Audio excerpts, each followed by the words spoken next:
Should we give much weight to the opinions of those who don't actually pay attention to the different conferences well?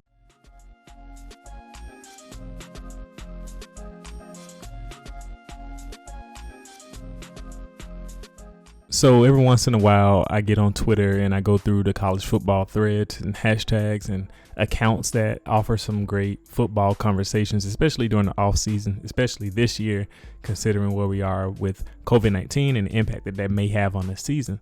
And so I was thinking of starting a kind of a regular series here on the channel centered around some of those Twitter discussion, kind of make some analysis based on it, because I get into some conversations on there every once in a while. And maybe you guys should try it too, or maybe not. It's a cesspool over there. But I ask myself questions about the state of kind of college football fandom as I go through these conversations, because sometimes people have some takes and opinions that are just wild. And maybe that's just fun for some people to have that mindless banter with some of these old talking points. But for me, that can get really annoying. And I'm wondering, should we allow that? And so I'm going to ask some questions in this video, and I want you guys to answer it in the comment section and let me know what you think. And we can even go case by case, and I'm probably going to make follow-up videos based around these questions. They may not specifically state the question, but the idea would be there, and you'll see what I mean with these few questions that I'm going to ask here. But before we do that, I actually want to throw out an idea here. So I have a Patreon. If you don't know, the link's in the description.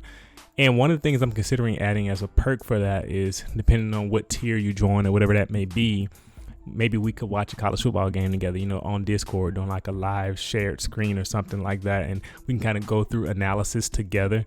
I feel like that would be fun. Let me know what you think about that. Let me know if I should add that as a perk to my Patreon. But other than that, so the questions that I've been thinking of, and one that really started this whole thought process was, should we give much weight to the opinions of those who don't actually pay attention to the different conferences well? For example, like a Big Ten fan who's talking about the SEC, but when you're listening to them, they obviously don't understand the nuances of a team like a Mississippi State or a Ole Miss, teams like that, where you can kind of look from the outside and you can make some assumptions, but you may not know. And that goes vice versa, like a SEC fan talking about the Big Ten, but may not understand the nuances of a team like an Iowa. And so just things like that make you wonder, should we disqualify someone from having a strong opinion about something or taking them seriously?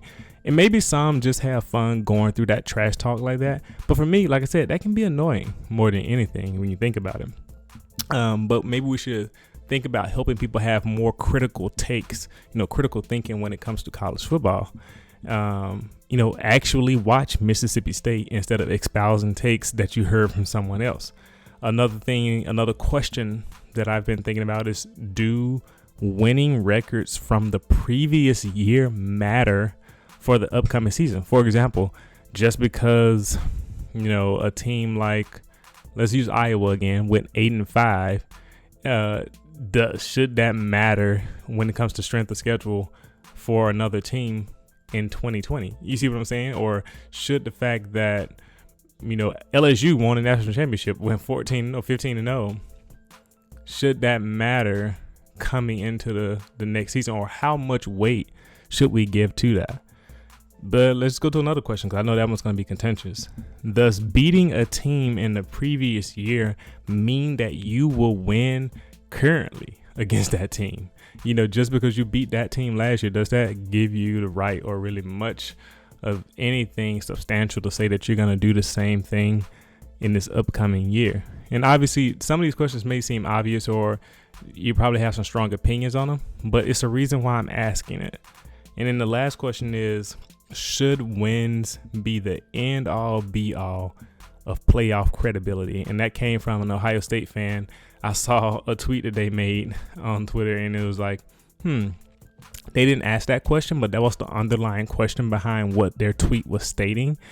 And I wonder if a lot of people are inherently taking on that thought process. They're maybe thinking, if one team is 12-0 and another team is 11-1, the 12-0 team should go no matter what.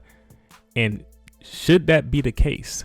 Yes or no? Answer that in the comment section. Like I said, I think I can make a lot of videos around certain case-by-case scenarios or case studies about these situations, and it will provide for some interesting content. Let me know if that's something you'll be interested in, but I definitely want to know your answer to these 4 questions here in the comment section below. Let me know what you think. I'll see you next time.